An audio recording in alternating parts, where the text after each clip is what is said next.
we've covered supply and demand, imbalance, and the imbalance with supply and demand, as well as continuation and reversal. But I'm sure for a lot of those smart money traders, they make a lot of use of multiple timeframes.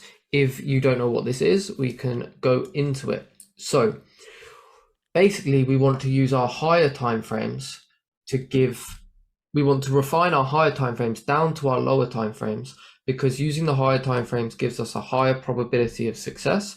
And once we use the lower timeframes, this also increases our RR, which increases the amount that we make from our trades. So as you can see, we had our H1 demand zone, and then within that H1 zone, once we came into this, we created our M5 zone, and our M5 zone left this imbalance, and this would be where we would enter, something like this.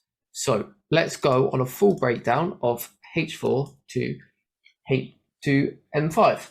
So this is our H4 zone. So as you can see, I've shown it all the way refined, but if we were to just take it like this, this would be our supply. So when we zoom into this, we have this H1 imbalance with this H1 candle. We zoom into that to refine even further. We have this M30 imbalance with this M30 candle. Again, refine even further. M15 imbalance with our M15 demand. And then if we refine even further than that, we've gone all the way down to M5 with our imbalances here and here. And as you can see, that is ultimately where it taps. So we start off with our H4 and we get all the way down to our M5, or in some cases M1. Obviously, you don't always need to over refine. Sometimes you'll get it down to M5 and that'll be more than enough. So in here, we just got a quick little example of H1 to M30. And then you can also see we left this imbalance and we get this nice little re-entry there. So again, this is from M15 to M5. So as you can see, we leave this imbalance. This is the final imbalance in all of this. If you see all of this, there's nothing here. This has been filled. All of these have been filled. This is our final M15 imbalance.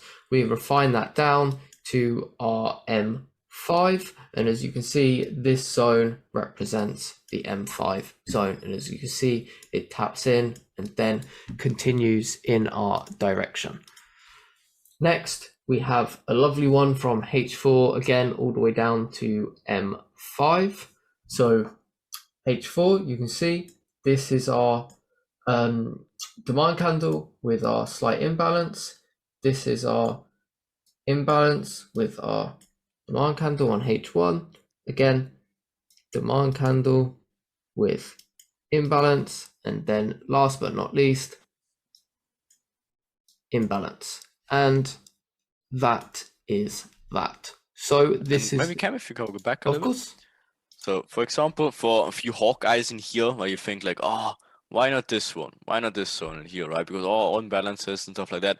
That's again where our stuff will come into place, and you know exactly, for example, why you don't look in this one, but this one instead. Again, this is just again scratching the absolute top of the iceberg.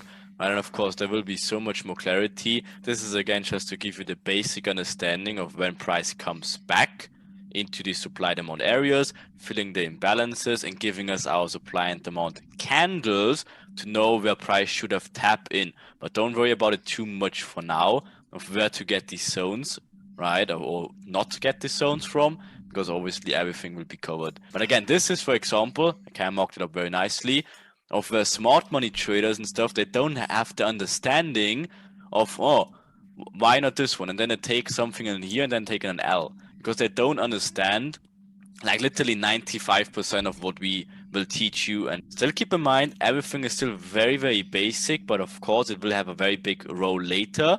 And we will show you how to use it and when to use it. And most importantly, when not to use it. Okay, so keep that in mind, very important. Exactly, and like Reem said, I'm sure many of you with Hawkeyes were looking at this. Oh, what about this one? And obviously, a lot of you will be trapped in here. You'll see this, boom, and it will continue in your intended direction. I'm sure a lot of you have felt that before. So don't worry, we'll teach you how to avoid that, and we'll actually teach you how to get in there. But obviously, that is for a later point. So so this was our original H4 zone. And this right here is our final M5 zone that we refined from that original H4 zone. So let's continue. H4. Here is our imbalance. Obviously, you can take it like this or like this, but this is our candle that we refine. We then go down to the H1, and we have our imbalance here with, again, our H1 candle, and then M15. You can take it like this if you please, or like this. And then once we refine down, we actually have our first little quote unquote issue, because we now have two zones on the M1. But don't worry, what we will give you at a later point, again, this is just the complete basics. At a later point, we'll actually show you the lower time frame confluences once it comes into either one of these zones and how you can know which zone it'll be. So don't worry about all of that. But as you can see, it ended up being the lower zone. As you can see, like I've said, you will not always be able to refine down to one zone. As we progress with the content, we will show you how you can narrow it down between the zones. But for now, we're just showing you the absolute basics. So H4, again, our supply candle with imbalance. Price taps in, but we can do better than this. Imbalance, our final imbalance on M30 with our supply candle, and then down to our final imbalance on the M15, and this is the candle. As you can see, yes, we may think, this is M15, we need to go lower, we need to be on M1 or 30 seconds or 1 second or whatever you want, but no, this is a 2-pip zone. Once you get to this point, you don't need to be going crazy refining down to 0.1 pips or taking a limit off that. Like, we don't need to over refine, and it's very important that you actually don't over refine because it's not worth it. So again, original H4 POI down to our M15 POI that's shown on the H4.